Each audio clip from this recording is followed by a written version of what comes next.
So firstly, what is modern methods of construction, or what are modern methods of construction? Well, they're sort of what they say they are, modern methods of constructing in the construction industry, non-traditional methods of construction. It's a pretty nebulous term and it's wide-ranging. It includes both off-site construction, which is what it's often perceived to be, but it also includes anything that's a modern method that's done on site.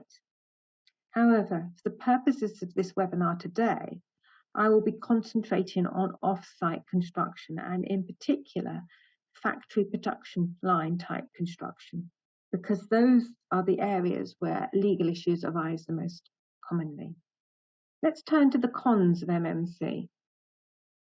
I've put as the first con, and this might surprise you a bit, historic prejudice. Bearing in mind I've told you that MMC is a modern or non-traditional way of proceeding with construction, how can there be historic prejudice?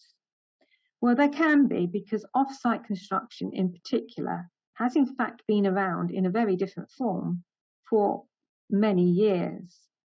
Probably the first real off-site construction project was the prefabs built after the Second World War.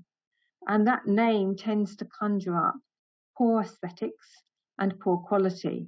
And that's what I mean when I say historic prejudice. The concept of prefabs does not bear any reality to the type of off-site construction we're now seeing.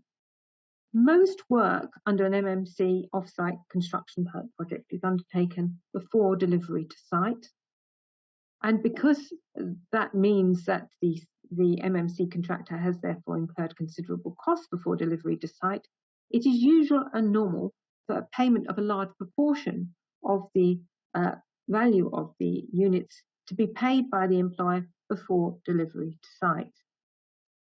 This throws up the question about, once payment has happened, whether ownership of those units should transfer to the employer before delivery to site.